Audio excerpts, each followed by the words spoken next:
Average of what we see on price change in America. Lisa, we've got to remember that this is not a bunch of mathematical mumbo jumbo.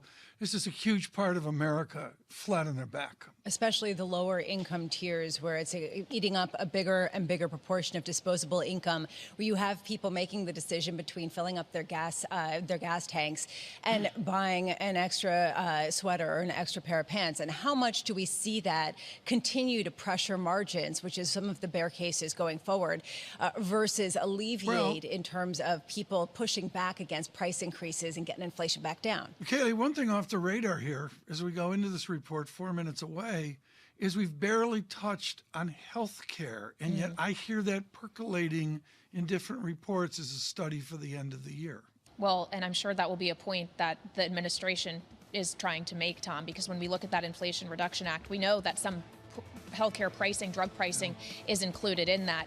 Not so sure economists agree that it's going to have a real, at least near-term impact on the inflation the American people are facing, however. We welcome all of you to this historic report on the nation's inflation with Futures Up 13. Stay with us with Michael McKee. This is Bloomberg.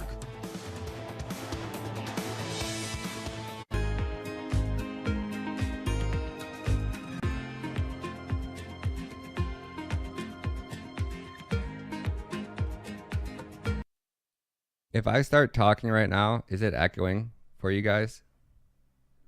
Epic Media thinks 10.1%.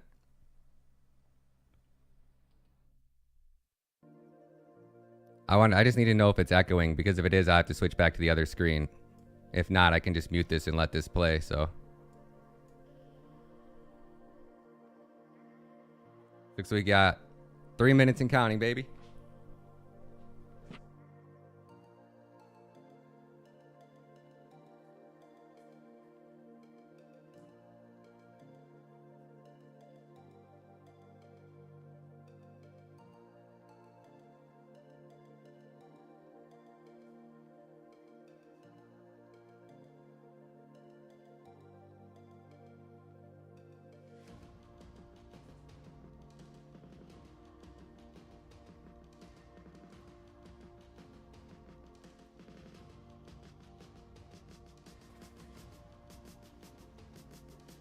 All right, I got Chambers UID.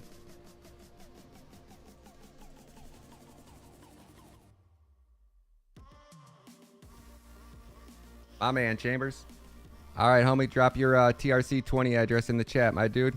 Congratulations, homie. Appreciate you. No echo? Hell yeah. Why is this stopping?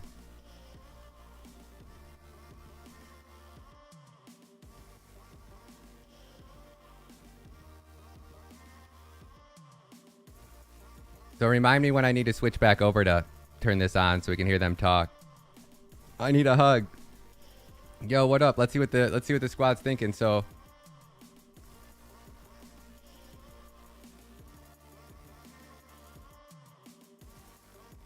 we're showing that 44% of people in the live chat think that inflation is going to be between 8.5 and 9.1%. I'm saying probably the same. I actually think it should be 9.5% or higher, but I think the numbers will actually print between 8.5 and 9.1. If it goes any less than 8.5, oh my gosh, we're in for a world of hurt.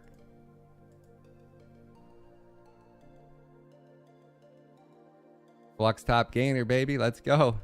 This video is for entertainment purposes only. I'm not a financial advisor. I would never advise you buy, sell, trade, or hodl any cryptocurrency. You always need to consult with your own financial advisor before making any investing decisions.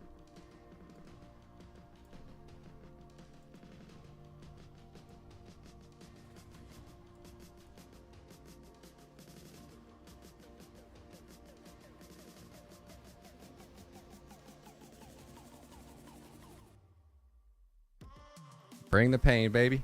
Bring the pain. Congratulations, Chambers. Appreciate you, homie.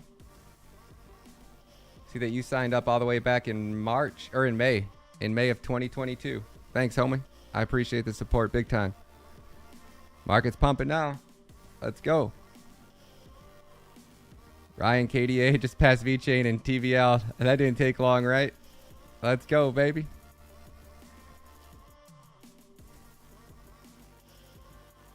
Kadena is going to be the #1 growing DeFi ecosystem in a very short period of time.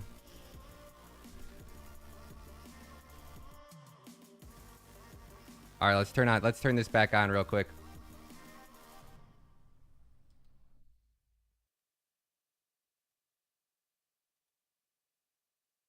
ECO screen of the Bloomberg terminal, and Michael McKee will give us a view to maybe what will be a constructive report. It's a constructive report, Tom. It comes in better than expected with CPI on a month-over-month basis flat, no change at all.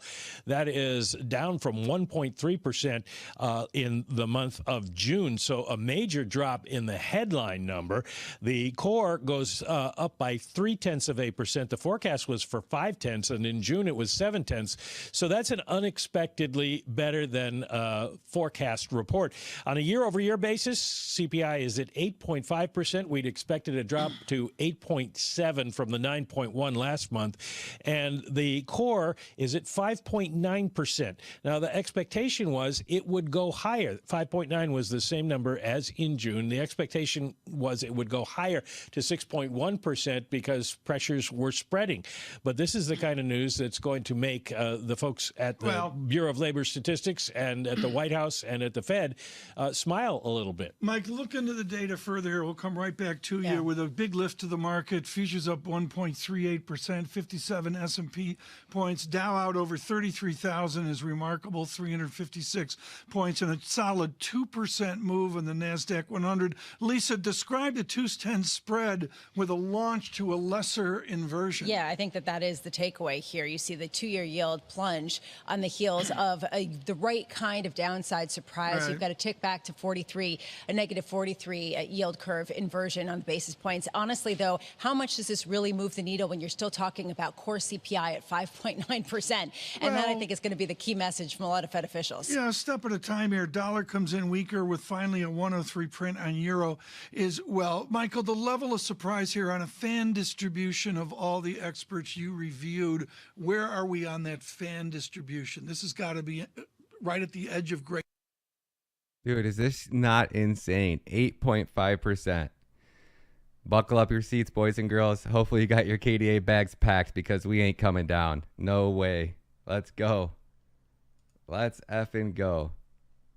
Great news?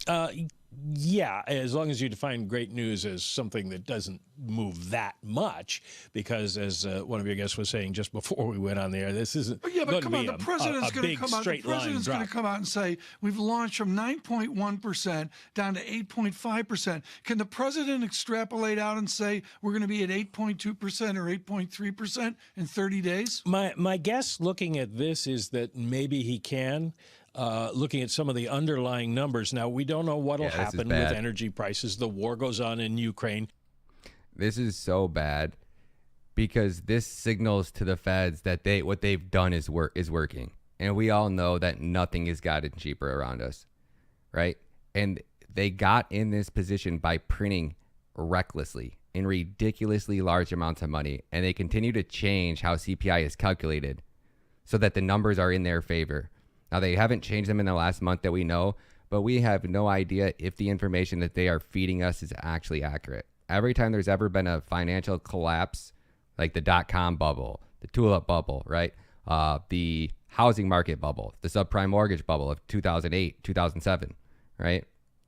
How that they were rating houses, all of the information that they were giving to the public was false, and they held nobody accountable for it, right?